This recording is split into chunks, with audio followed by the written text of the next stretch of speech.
గారు అంటే నిజంగా మన బ్యాటర్స్ ఎంత బలంగా ఉన్నారు, ఎందుకంటే అది కొంచెం పిచ్ మొత్తం కూడా స్పిన్ కి అనుకూలంగా ఉంటుంది.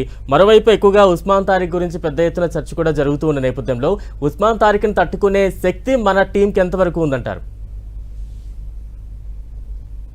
ఆఫ్ కోర్స్ మనం ఇలాంటి బౌలింగ్ ఈవెన్ లాస్ట్ నెట్స్ లో కూడా సూర్యకుమార్ యాదవ్ ఫన్నీ ఇది కావచ్చు కాక, బట్ యాక్చువల్ గా ఉస్మాన్ తారిక్ ని ఇమిటేట్ చేస్తూ ఆ రకంగా నెట్స్ లో అతను మిగిలినటువంటి బ్యాట్స్మెన్ కి బౌలింగ్ చేస్తూ కనబడ్డాడు మనకి. కాబట్టి ఒక సెకండ్ ఆగుతూ వేయటం వల్ల ఏంటంటే it will give some confusion in the strikers mind. అంటే ఎక్కడ wear the ball will pitch అనేటువంటిది కొంచెం ఆ కన్ఫ్యూజన్ ఉంటుంది. కాబట్టి దాన్ని క్యాచ్ చేసుకుంటూ ఉస్మాన్ తారిక్ ఒక సక్సెస్ఫుల్ బౌలర్ గా నిలబడ్డాడు. బట్ మీరు ఇక్కడ గుర్తుపెట్టుకోవాల్సినటువంటిది, ఇప్పుడు మనం ఇంతగా అతని గురించి మాట్లాడుకుంటూ ఉన్నాం మనం, బట్ ఒక టైంలో పాకిస్తాన్ 15 స్క్వాడ్ లో కూడా అతనికి చోటు దక్కలేదు. చివరికి అసలు క్రికెట్ వదిలేసి దుబాయ్ వెళ్ళిపోయాడు, సెటిల్ అయిపోయాడు అక్కడ. బట్ ఆ తర్వాత మళ్ళా వచ్చాడు. దట్స్ ఎ డిఫరెంట్ స్టోరీ, మనందరికీ తెలిసినటువంటిది. సో కాబట్టి Usman Tariq is not that 100% successful bowler అనేటువంటిది ఆల్రెడీ పాకిస్తానే మిగిలినటువంటి క్రికెటింగ్ వరల్డ్ కి తెలియజేసింది. అతను ఏమి ప్రతిసారి అప్పటి నుంచి అతను ఆరంగేట్రం చేసిన దగ్గర నుంచి ఇప్పటిదాకా కూడా అతను టీమ్ లో కంటిన్యూగా లేడు అంటేనే హీఈస్ వెరీ మచ్ ప్రెడిక్టబుల్ అనేటువంటిది it is an indication. Pakistan సెలెక్టర్లే క్లియర్ గా అందరికి ఇచ్చారు.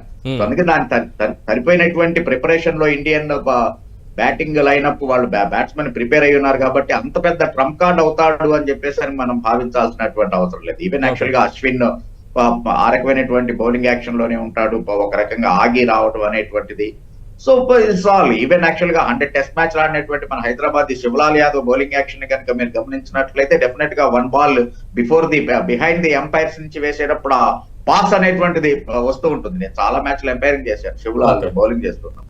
సో కాబట్టి ఆ రకమైనటువంటి బౌలింగ్ యాక్షన్ ని మన Indian cricketers right from long back అంటే 1980s నుంచి కూడా ఆడినటువంటి అనుభవం ఉన్నటువంటి వాళ్ళే ఆ రకం ఇప్పుడు ఉన్నటువంటి టెక్నాలజీని అందుబాటులోకి తెచ్చుకొని పాత బౌలర్లు ఎలా ఉన్నారు, వాళ్ళని ఎలా ఫేస్ చేయాలి, ఫుట్ మూవ్మెంట్ ఎలాంటిది తెచ్చుకోవాలనేటువంటిది అంతా ప్రిపేర్ అయి ఉన్నారు. కాబట్టి మనం అంత పెద్ద ఉస్మాన్ తారిక్ యొక్క బౌలింగ్ యాక్షన్ గురించి భయపడాల్సినటువంటి అవసరం లేదు. And I'm sure our batters are very much prepared to face him. Okay, అంటే మ్యాచెస్ అనగానే అన్ని మ్యాచెస్ ఒక అయితే ఇండియా పాకిస్తాన్ మ్యాచ్ అనగానే ఆ ఒత్తిడి ఎక్కువగా ఉంటుంది. ప్లేయర్స్ మీద కూడా ఖచ్చితంగా ఎంతో కొంత ప్రభావం ఉంటుంది. ఒత్తిడిని జయించి ఆడే విధంగా మన టీం ఎంత బలంగా ఉందంటారు? ఈ ఒత్తిడి ఎక్కువగా ఏ టీం మీద ఎక్కువగా ఉంటుందంటారు? డెఫినెట్ గా ఒత్తిడి అనేటువంటిది చూస్తే కనుక పాకిస్తాన్ మీదే ఒత్తిడి ఎక్కువ ఉంటుంది. ఎందుకంటే టోర్నమెంట్ స్టార్ట్ కాకముందే ఇందాకే ఫస్ట్ లో నేను చెప్పినట్టుగానే ఆఫ్ ద ఫీల్డ్ ఇష్యూస్ చాలా అయినా అది ఎప్పుడు ఇండియా క్రియేట్ చేయలేదు. దాన్ని వాళ్ళేదో బంగ్లాదేశ్ కి సపోర్టివ్ గా మేము కూడా ఆడము అనేటువంటి విధంగా అంటే ఇండియాను ఒక రకంగా రైట్. చంద్రశేఖర్ గారు రైట్, కొంత టెక్నికల్ ఇష్యూ ఉంది. రైట్ సయీద్ గారు, అంటే ఖచ్చితంగా ఇందాక చెప్పినట్టుగా ఒత్తిడి ఖచ్చితంగా ఉంటుంది. ఒత్తిడిని జయించే విధంగా ఏ టీం చాలా బలంగా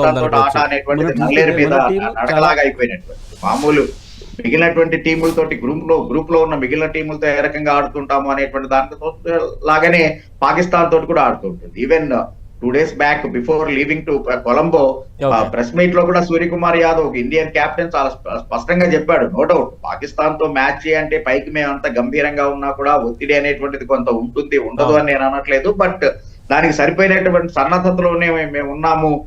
ఏ రకంగా పాకిస్తాన్ ని ఫేస్ చేయాలనేటువంటి దానికి సరిపోయినటువంటి యాక్షన్ ప్లాన్ మా దగ్గర ఉంది అనేటువంటి విషయాన్ని Indian captain made it very clear. అది మనం గుర్తుపెట్టుకోవాలి. ఒత్తిడి అనేటువంటి ఉన్నా కూడా ఇండియా దానికి ప్రిపేర్ అయ్యి ఉంది.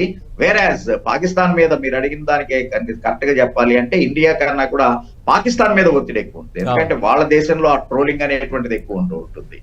అందుకని డెఫినెట్ గా ఒత్తిడి పర్సంటేజ్ కనుక చూసుకుంటే definitely Pakistan will face more pressure than India. Right. Chandrashekar, అంటే వాతావరణం కూడా కొంత సహకరిస్తే బాగుందనే చర్చ కూడా పెద్ద ఎత్తున సాగుతోంది. ఎందుకంటే మనం దానికి సంబంధించి